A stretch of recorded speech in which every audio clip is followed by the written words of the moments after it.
Mandala. So as mentioned, I'm gonna do a little video on skeleton keys and the lessons from the skeleton. I think it's a really interesting movie that is packed with so much to discuss and so much to just open your mind and an exchange. Basically, I think it's a great piece to talk and discuss and exchange.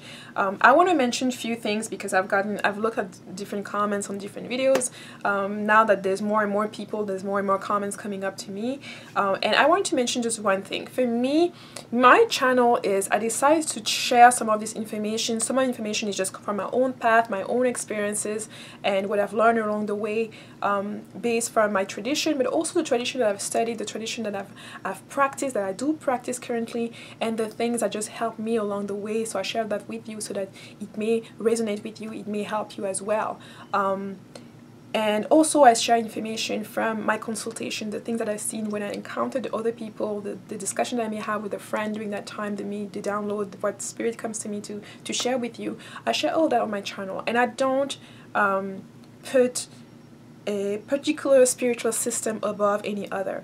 I mentioned that I am from the Bamileke tribe. I mentioned that I do not represent all of the ways that the Bamileke practice the spirituality. I only represent a little spectrum, which is the one from my own tradition, my own family, and what I have added to that, what has served me basically on my own path. So this is not the same thing as what my cousins are practicing. This is not the same thing as other people are practicing within the kingdom or in a different village and stuff like that. So I always have to stress this, because in this big umbrella of African spirituality, everything is being thrown in like a gumbo sauce, while it is really not that way. You may have different traditions that may be contradictory, that may not mash up together, where some of the things that I have witnessed that I'm doing may not be what other people are doing in different places in Africa. Africa is very vast, is very diverse. I've mentioned in Cameroon we have 250 different ethnic groups, which their own language. In the same village you may have different practices, different customs, and each family who are practitioners may develop their own system that works for them. So in no way, shape or form this is kind of a universal, and I think every time somebody brings information to you, take it as that. Take it as information that they're bringing to you and see if you can apply it. If it works for you, great. If it doesn't, then move on, or take only what works for you or what is interesting to you. And the second thing I wanted to mention is that my audience, a lot of you guys come from a very diverse background. So I'm not, I've never in my video intended to say, you know, one background is better than another. Of course, I'm a melanated person and I'm speaking from that perspective as a Bamileke. But that in no way, shape or form means that diminishes any other traditions. I've spoken about Native American tradition or the Chinese tradition, all different things that have enriched me by being immersed in different cultures, by meeting people from different walks of life, whether it is culturally, spiritually, religiously, or from different countries, nationality, and so forth and so on, from different social classes. I see knowledge and wisdom. I seek knowledge and wisdom from anyone and everyone. To me, I don't focus just on particular things or particular ways. That's why some of you who are, you know, really into Kemetic in ancient Egypt and who are molding yourself on that path, to me it's like, it's wonderful. There's many Egyptian tools that I do use that I really appreciate, are wonderful, but I'm not a Kemetic person. I'm not on that path. I am on my own path. And I don't find Kemetic spirituality to be better than any other spirituality. I just see it as one way of viewing things, one path to take. And I understand that an individual may find their own empowerment on their path they choose, the path that is good for them. That path may not be good for you. It doesn't mean it's not a good path, okay? I think we all need to sometimes, you know, pour a little water in our glass and let others live the journey that is theirs. If you're lucky enough, they may share things with you that may help you in your own journey. But if you are focused on your own journey, I don't see why you will argue with other people about their own path. basically that is not my energy. I don't do conferences, I don't do debate. I basically share my perspective. If you disagree, you're free to disagree with that, but I'm not trying here to convince you or anything like that.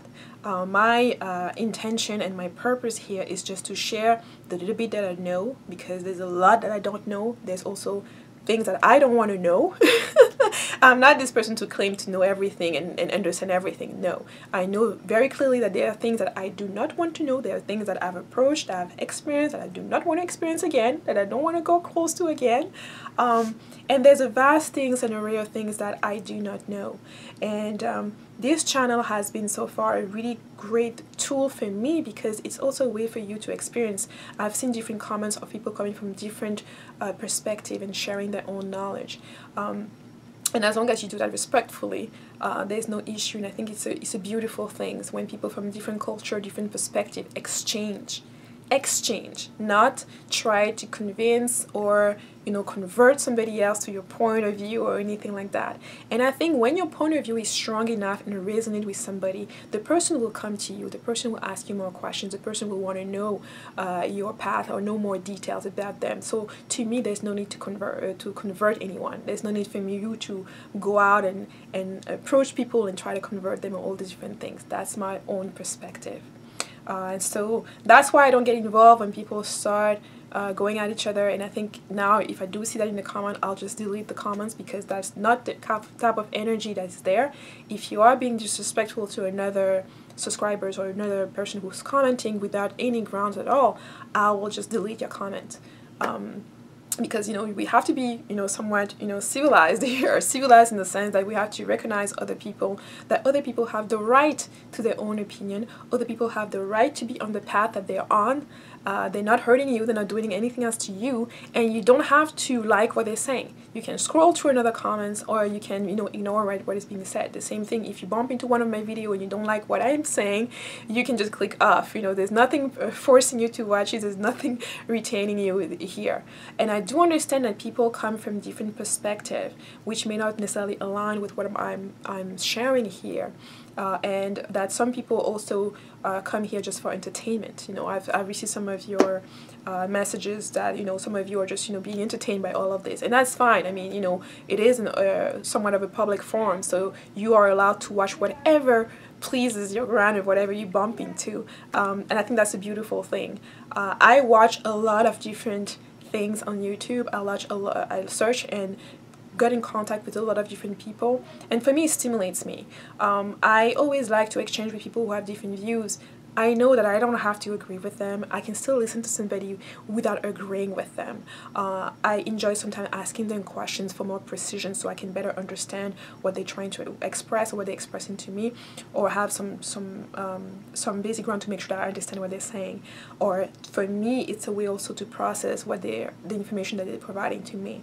But in no way, shape, and form, I will not convert. I'm really grounded on my path.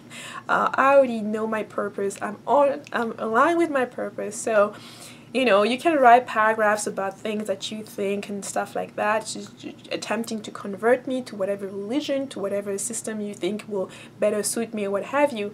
But I'm just saying, you're wasting your time. Like, I'm really already on my path, and I know where I'm going. And where I'm going may not be where you want to go.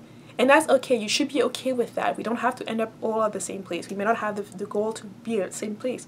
My way of connecting with the divine is my way of connecting with it. You have a different way to do that, and that's fine. That's why we are 7 billion people on this earth. We don't have the same perspective, and I think we can easily live all together without conflict on that level. Okay, so now that this big parenthesis is done, one of the movies that I really like to teach with, that I've teaching with a few groups of people already, is The Skeleton Key. I think it's a movie that's really rich, and I think, given what I've said before, it's important for this movie to really look at this movie beyond just the color scheme, beyond the, slavery thing, to just really take the knowledge that the movie is giving you and providing you, and seeing the character not in terms of the context, the particular context, but seeing it as individual, and how you will have dealt with that as the character the main character and the different characters and what they are bringing to the story, what they're bringing to your experience, and what they can teach you throughout these movies. I think movies are beautiful tools for you to judge certain things out of you, to think and look about certain things, and also to be critical, because that's what we're going to do in this review. We are not just going to take the movie with face value. I'm going to share with you some of the things that came to me when I watched this movie the first time it came out back in 2005, and as time went by, my perspective hasn't really changed on the movie and the element that the movie brings. And I hope this review or this analysis enables you also to start up a discussion, to talk about different aspects of the movie, what you found out of it, and maybe from the elements I'm going to bring to see your take on that. And I think that will be quite interesting to see what each of you has to say on different elements. So the way I went about it is just like I basically thought about the different main themes that I can discuss with you, and take it from there.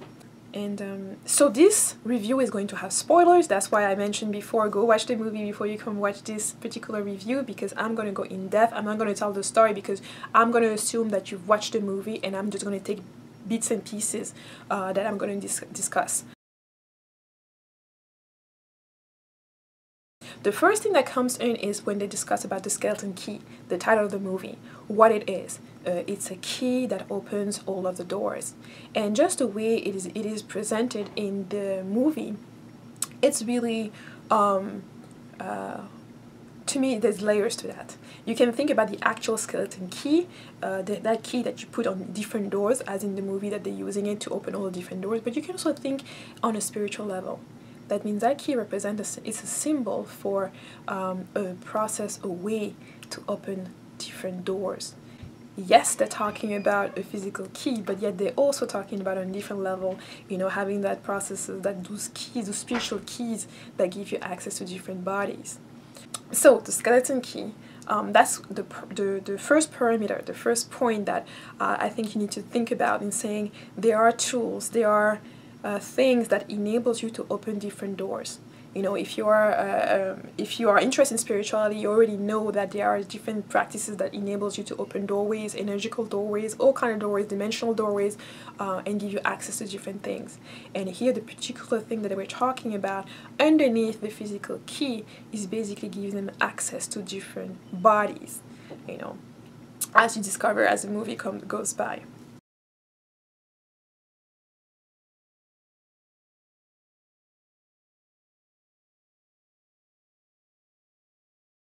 So the second element is basically the mirrors.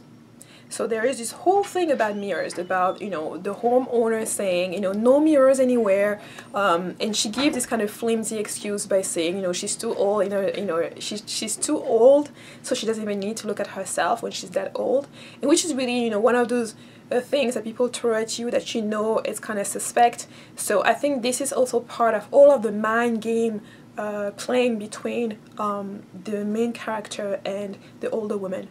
But the thing about the mirrors is it's like, okay, they hide all the mirrors, and from different other sources that for example, people say that vampires cannot see themselves, their reflection in the mirror. So there's different things about mirrors. They say that in mirrors you can, if you want to lock entities, you can lock them in a mirror, in a reflective surface. You can lock them in there. And you have other movies that kind of portray that. If you've seen the movie Constantine, they kind of show like how he's actually trapping certain demons into mirrors. And you have this functionality about mirrors, where it is a doorway that's one way or the other, and that is reversed. That can also be blocked. So there's kind of this thing, and why are they removing the mirrors? Later on in the movie, we see that when she tries to actually bring a mirror in and to show to the man who's paralyzed, he just starts freaking out. So now you can have and go through different things. You can say, okay, maybe he's freaking out because he actually see the body that is not his. He's seeing himself, a reflection. He look at the reflection and he's seeing the reflection of someone else that is not his own body, and that's what made him freak out. The other assumption would be to say that he's looking at in the mirror and seeing demons or what have you. But I think the more reasonable assumption is that when he's looking in the mirror, he basically comes face with the reality that he's trapped in someone else's body that is not his, and that's why the thing that, you know, freaks him out, and that she has to calm him down and put the mirror away, and that's kind of a way not to freak out anyways. And lastly, we do see that the mirror plays an important role, because in this whole voodoo ceremony, at the end, the transfer from one body to another necessitates a mirror. So they're using the mirror as a kind of a doorway to have the swap of the souls in the different bodies. So you see that the mirror has a very important play throughout the movies, but also at the final a final part in the practice, in the actual ritual that they're doing in order to expose you from your own body and get in. And I wouldn't say expose you, and we'll come to that, because actually this is one of the basic traps where you're actually accepting to do that transaction, accepting without actually realizing what you are getting yourself into. And we'll get to that when we talk about the mind games that are being played throughout the movie. But so mirrors, I think mirrors is a great thing to kind of research. If you're somebody who's like wanting to learn more, who intrigued, I will recommend another movie, and let me know in the comment section if you want me to talk about that movie. It's called Oculus. Oculus is a movie where we talk about the mirror, and we talk about a particular mirror and the stories behind that mirror. So if you want to talk about that, I can do a review.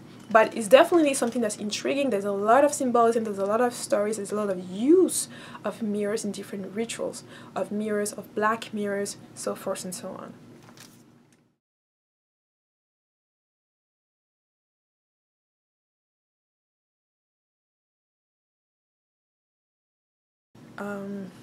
Then the third theme is our inner demons.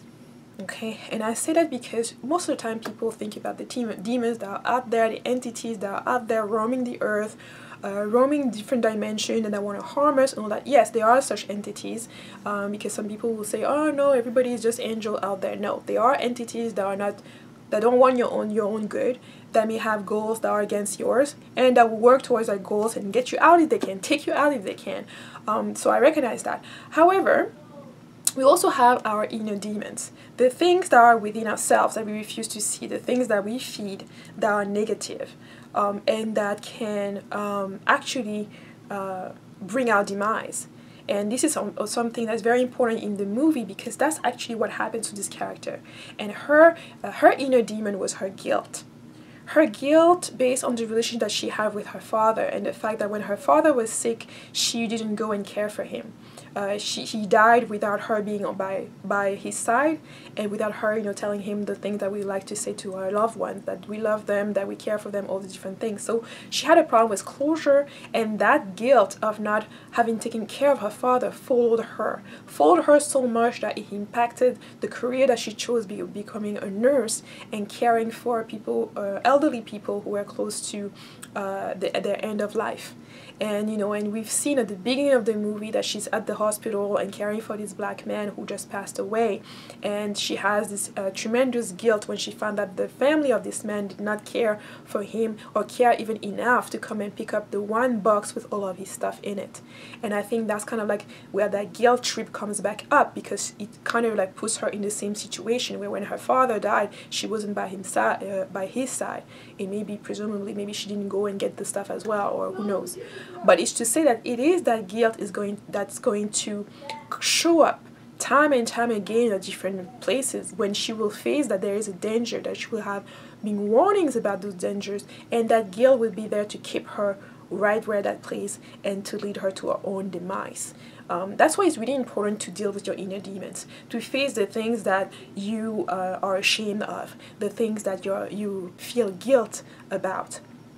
Facing them is the only way for you to know that they're there, to know that who they are, and to know when to push them away and to slay them, so that you can be free, so that you can actually make choices that are going to serve you, not choices based on, you know, reacting to the demon, or trying to avoid the demon, trying to appease the demon. No, get rid of it. And I'm saying get rid of it. I'm saying this kind of blunt way. It's a process. It may take time. You may be scared. There may be different things that you need to do. The demon may have been so huge that it is actually overpowering, as we can see with the character. And she's basically taking care of elderly people, trying to redeem herself in a certain way. So I think that's why it's really important to resolve things within your own self. Because that's the first thing that's going to be triggered when you are confronted in a situation where there's anything spiritual or esoteric going on. It is first your inner demon that are being triggered and that are going to work against you. So being aware of them and dealing with them is very, very important. And the movie is kind of a wake-up call for those of you who do have, or those of us who are dealing with that, to make sure that it doesn't prevent us from living the life that we want, that we truly desire, because maybe had she been on the side of her father, she may not have become a nurse. She may have actually had a different purpose. She may not even have gone to that house at all. So we can see that how certain things trigger things and actually have an impact long term on your life, and until the end of the movie.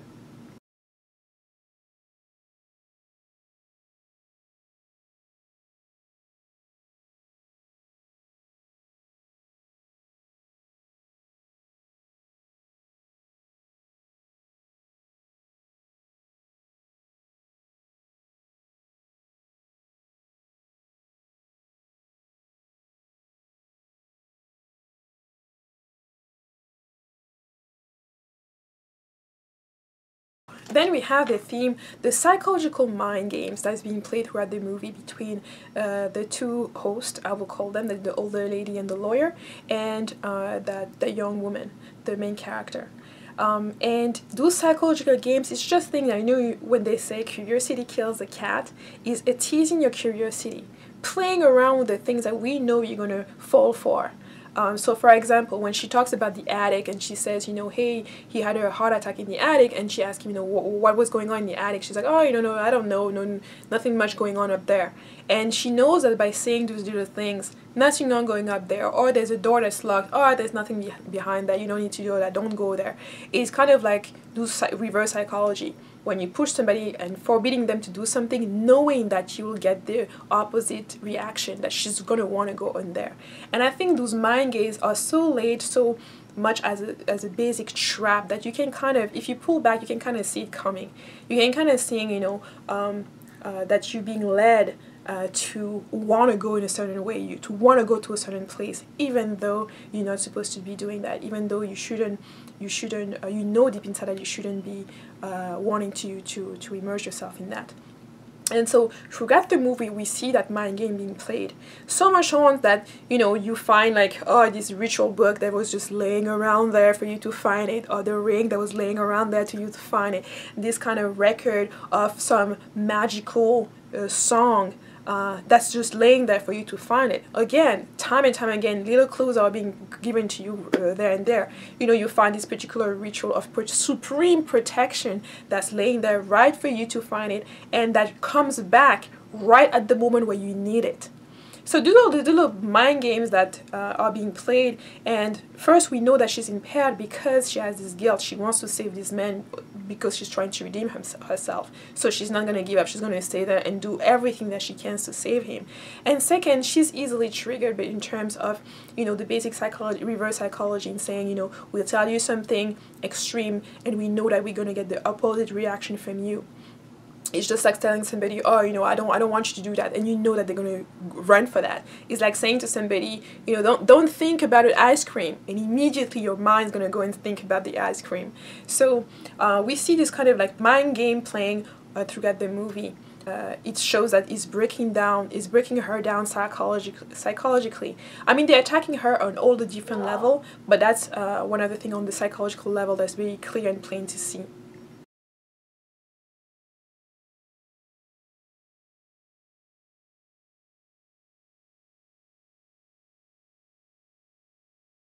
Then, in terms of the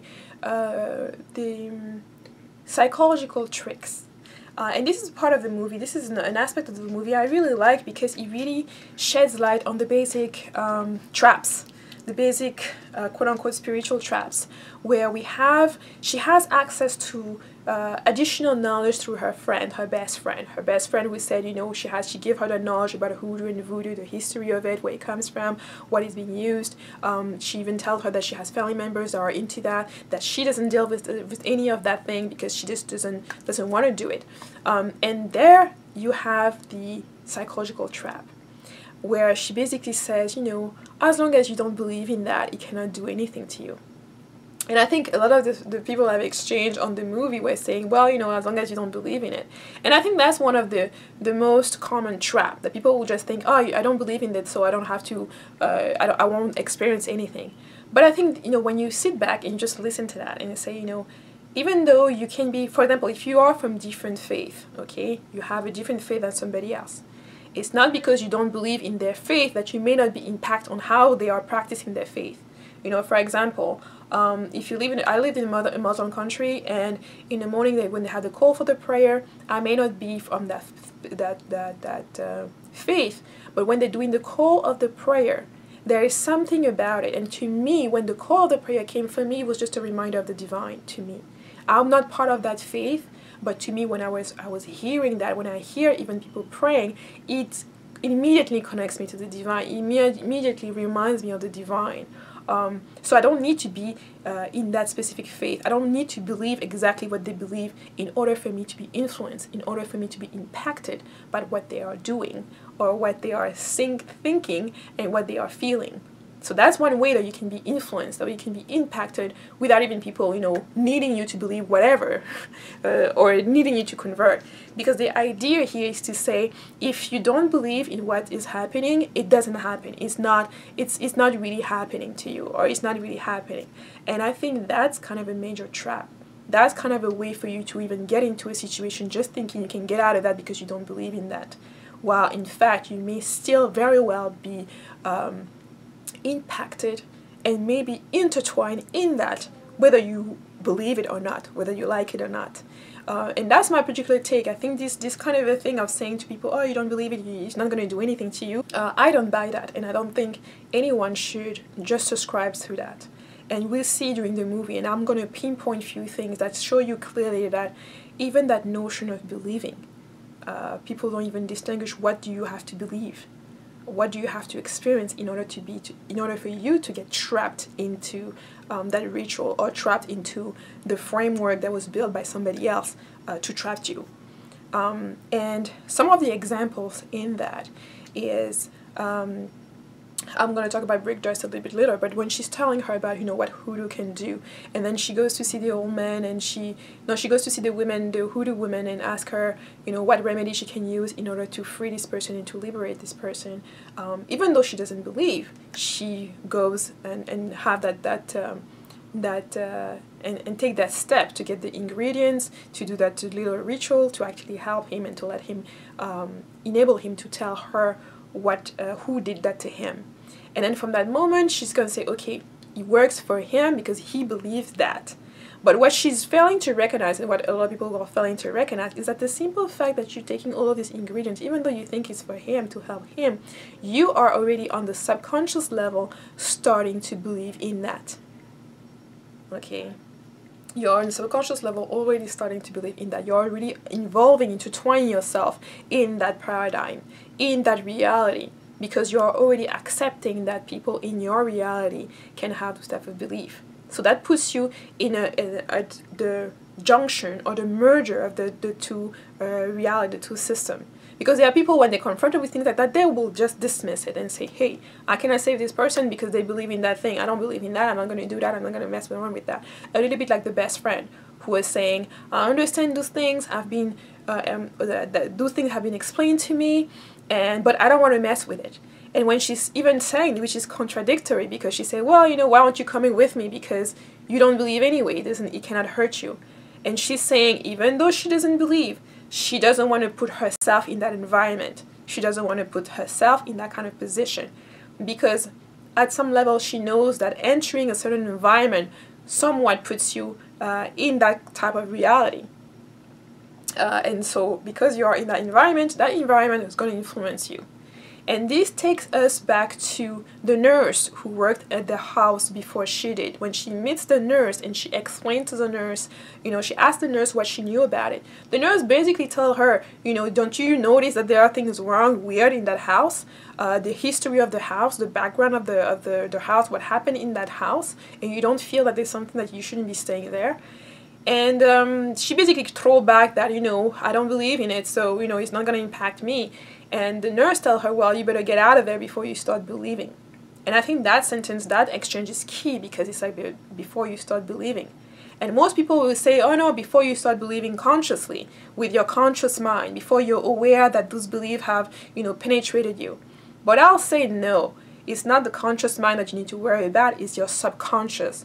A lot of people will say, I believe X, Y, Z, but when you look at their behavior, when you look at, how they're expressing themselves, you can sometimes see that there's a misalignment between what they say that they believe and how they are conducting themselves. Because subconsciously, there's a disconnect. What you consciously believe may not be the same as your subconscious. And I think that's a clear note to take, that when it's about belief, it's not about your conscious mind, but what is sinking into your subconscious.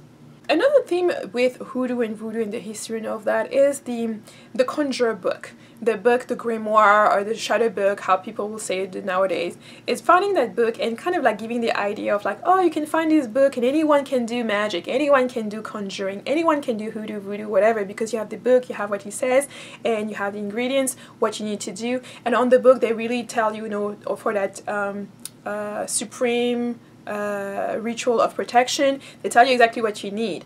And what people don't understand, it gives kind of like that cheap idea that anyone can just wake up one morning and decide to practice magic or practice whatever spirituality because you find a grimoire online or whatever, and that you can just actually just do that. And the essence of it really shows you that that is not the case. You don't know what you're doing. You don't know who wrote that. You don't know what their intention was. It's not because the words that you see, which you give them a certain sense, may not have had the same sense for the person who wrote it down. And obviously, we see in this particular case that the term of, a ritual of supreme protection was not what it was meant to be, what the average person reading it was going to understand. And that's why sometimes I say, when you find spells online, I know I'm not judging, people can do whatever they want, but when you find spells online and so forth and so on, you just think, oh, this is great, this is good. I'm not saying that all people do that, no, but some of it are made like that. Some of it are just like twisted. They don't really represent what is actually going on. Some of it don't even can be actually detrimental to you. And it's not like you're going to do it and it's going to explode in your face. No, it may be taking your energy slowly the more you do it. And, you may not care based on the amount of energy that's going.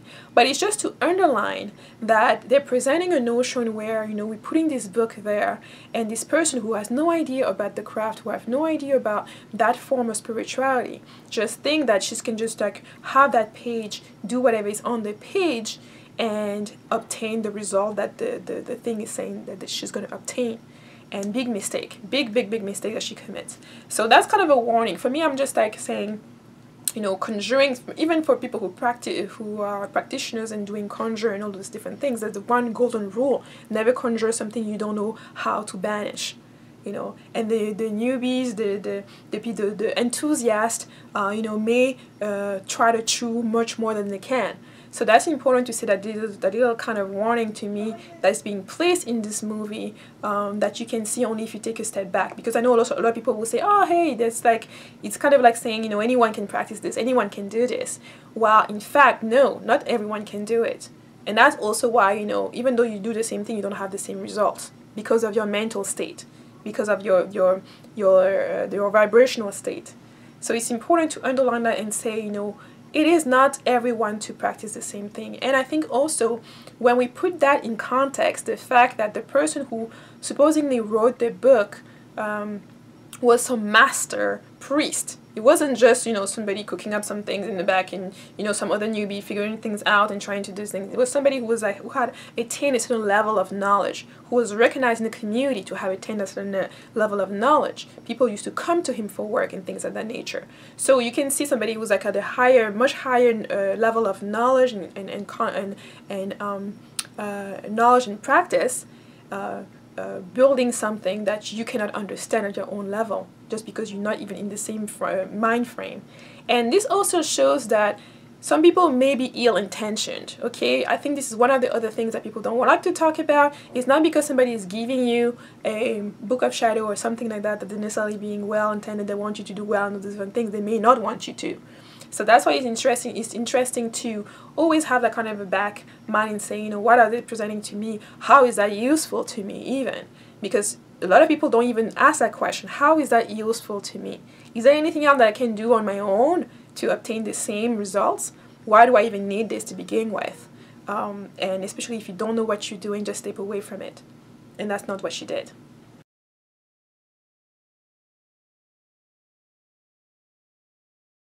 The theme of music. So music in this movie plays a really big part of it. I mean, the soundtrack of the movie essentially is really something that you can really listen to time and time and time. And I think there's someone on YouTube that's done kind of a playlist with the different songs in the movie. Very interesting songs when you listen to the lyrics, and that really is one of those soundtracks that merge so well with the movie that it goes really seamlessly. But in terms of the impact of music, the use of music and the vibration of music within the story, we see that it has a really important impact. First, we have that one song that's being played on the record in different times in the movie, the same song, that kind of a triggering, kind of a, when you are trying to do some programming, you use music and then you associate the music with certain things, and that's programming the subconscious basically. And then when you play the music, it will trigger that information to come up without the person necessarily knowing. So we have one song that keeps coming back throughout the movie. And then we have the main conjure song, the song that is supposed to have been the song from the slave who discovered the magic formula in order to extend his own life, and who had this conjuring song that he could use, talking about the devil, get me out, and all the different things. And I'll put a place. There is on YouTube a video that has like all of the lyrics of the song that you can see that it is ritualistic, that it is a song that is supposed to get things out of you and to put you in a specific state of mind. And we see that when she goes to see the old lady and she tells her that she has this song she heard. First of all, she hears a song even though it's not even playing anywhere after listening to it for the first time. And then when the old lady woman tell her that no, it can't be that song because otherwise she wouldn't be telling everybody, because of the impact of the song, about what the song is for. And that should have triggered something in her to tell her that there's something that's wrong there.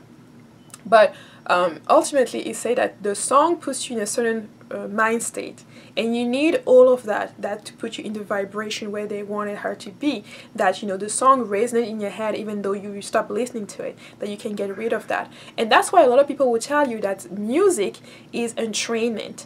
Music, the more you listen to the particular song, the more the lyrics of that song, the vibration of that song start imprinting into you, start having an effect on you, an effect that, you know, can vary based on your own sensibility, because we don't react the same to everything.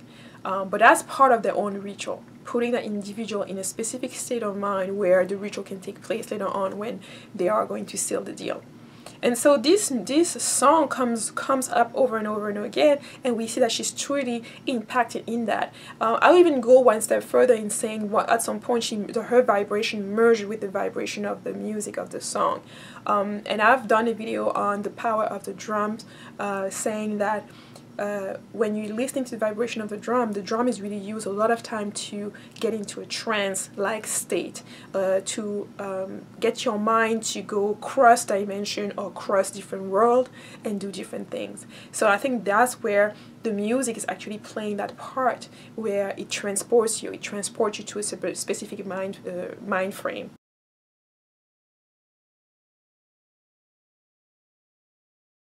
The other theme is brick dust, and I've done a video on brick dust, so I'll link it somewhere so you can go and check it out. Brick dust basically is the use of dust made out of brick, red brick, which come usually from red soil, which have some protective properties, and which is being used in order to protect yourself. So basically, like when you cross a line, you put that in entryways, doorways, and so forth and so on, and people who are wishing you evil or who are negative towards you are not going to be able to cross the line that you made. And I think, you know, we see this, the use of brick dust in different areas in the town. So you see that it is a belief, it is a practice that's really, that's used in different ways, in different areas, and that she at the end started using it herself. So even at that point, you're already seeing that she's using it at the beginning to see if it works, and then she's using it in order as a tactic when she's trying to get out of the house, knowing that it worked, knowing that it had an impact. And so from that point on, we already know that she believes, not only subconsciously but consciously, because she's actually using the dust and using it to protect herself and also to protect the older man. And the other thing with brick dust, it also shows you about their environment. In my video on brick dust, I also said that Louisiana is a place where you find brick dust. So some people may say, you know, oh, this is just some superstitious thing. It's like, but it's also in correlation with the environment.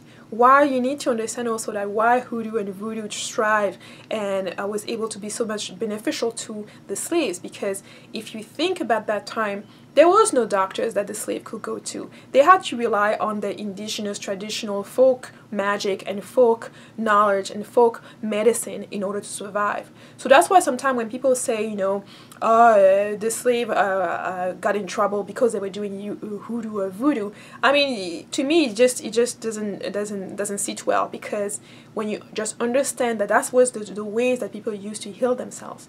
That was the way that people used to actually care for themselves and make sure that they can, you know, have babies, heal themselves when they're hurt, all the different things. That can be the reason why all of that was going on down there. And the other reason why the people will say, you know, why Louisiana, Louisiana, first of all, it was one of the ports where slaves came in, so the knowledge was brought back and it was pretty much well maintained, well conserved, but at the same time also the environment was propice to that. In my first video, I showed that how in different parts of Africa, notably in Cameroon and where my village is, we have that red soil. So some of the slaves that came in from different parts of Africa that had the same soil recognized that when they got into that same environment, which may not have been the case when they were going throughout in different places of the United States where the environment was completely different. So that may be one of the reasons why you can find that practice there ingrained and used so much and not find it in other places where we still have some traditional knowledge and traditional uses and practices without that particular practice there because of the environment. You always have to tie traditional knowledge, traditional practices with the environment. That's where it comes from. People learn what's in that environment and learn how to use that.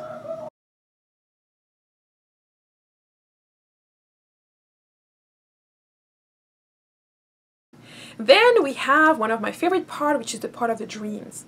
And I think I've seen different versions of these movies because I recall very clearly one of the clips which I had difficulty, I couldn't find online, where she was actually sleeping and she was seeing herself her mouth being sewed and her eyes as well. And that's a clear warning. This is why when people say, you know, oh, it's just a nightmare, you know, you may be, you know, having some friction with this woman, that's why you're dreaming about her. No, you're dreaming about her sewing your eyes and your mouth. And what is interesting, even that, is like she's being shown by her subconscious what is actually happening to her, telling her basically that somebody's doing work on you, somebody's trying to shut you down so that you're not going to be able to speak or to clearly see different things. And that should have been like a clear sign, a clear warning, knowing that the old man also had disabilities speaking, he couldn't even move. And that could have been also a reminder to connect with the fact of the mirror, because they're closing your eyes, so you won't even be able to see things clearly in that. And then on top of that, the additional layer is that not only in her dreams she's being shown what is happening to her, but not only that, but she also wakes up early enough to see the woman leave her room and have that sense that she was actually physically in the room with her. So I think that's a very powerful dream. When I say, you know, you get information in your dream, those information, you get them to use it, not just for you to be just aware and things like that. It's really information that is tied to your awakened state, and that was such a big part of the movie. And you know, and then she had, not only she had the dream, but she had elements to confirm the dream and what was happening, because she woke up, she sees the woman leaving her room, so clearly she knew that the person was actually there doing something to her. Even though she saw that, you know, nothing was happening in her eyes physically, she already had a hunch that somebody was in the room with her. And then she goes and she sees that a portion of her hair was cut off. So she really knows, she knows that, you know, what was happening in her dream was actually real. And lastly, when she goes to the attic, she sees the mannequin that represents her. It's like a mannequin with blonde hair, with the exact thing that was happening in her dream, with the mouth and the eyes being swollen. So that's already showing you so many different elements, so that sometimes your subconscious work with you, your intuition, your guardian angel, that nudge, your higher self is trying to warn you about certain things and finding all the possible ways that they can find to speak to you. But they never impose itself. You always have the choice to follow it or not, which she ignored, and she chose to continue in that particular route.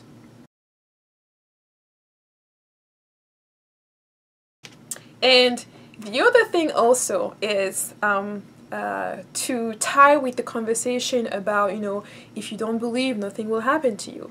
And that's when we get into personals and the fact that they cut her part of her hair to link up with their own ritual, and conveniently place some of it right next to where the actual ritual should be taking place. And that is also to show you that if you didn't believe that it couldn't touch you, why would they need your hair? And you know, in every practitioner, we know that your hair has your DNA in it. Your hair is on the spiritual level is tied to you as an individual. So basically, the portion of the hair is just kind of saying, whether you believe or not, we tie in your DNA to these things. It's kind of saying, you know, I don't believe in whatever thing, but it's like, but if they get their DNA, they can place your DNA in the same crime and frame you for that, whether you believe that they're capable of doing it or not. It's a physical possibility that is not depending on your belief. And that's kind of what I'm saying. I'm saying that other people's reality do not depend on your belief unless they have the capacity to frame you within their own belief when you are entering in that, or when they have institution built up in order to do that. Then I think we have the notion of human sacrifice. And I think that notion is clearly seen and shown when they're discussing the history of the house, on how they played that little game, and how, you know, brutal the behavior at the time was, where you could be lynched just because someone else wanted to.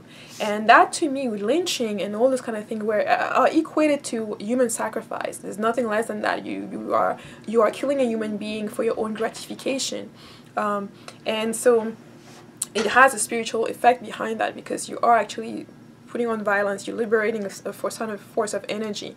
And if you go see the actual house where the movie was filmed, because I went to that house actually, and if you watch my New Orleans video, I talk about what I felt when I went on those particular grounds, what I felt when I walked on the grounds and walked in that house, to say that the people who lived in that house themselves, the real people who lived in that house, also had, you know, interesting life, to say the least.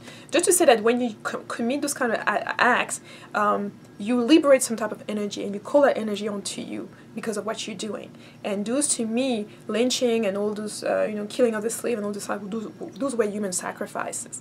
And even in their little ritual of taking someone else's body, even when they're talking about the ritual and saying, you know, this way of being immortal, because the soul is already immortal, but it's a way for the soul to stay in the body and keep going. And it says you have to sacrifice someone else's years, someone else's body,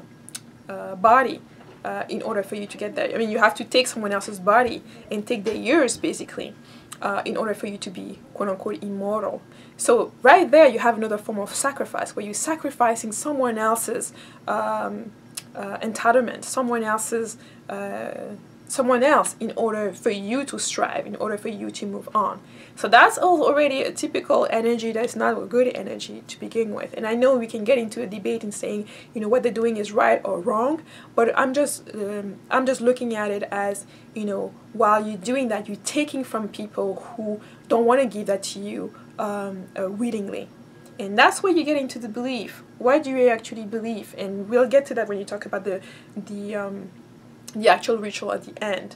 But to me, that's a part of their involvement to human sacrifice. When you are ejecting somebody from their body to take their body, you are sacrificing them basically, but you're putting in a body that's either disabled or that's already really old and used up.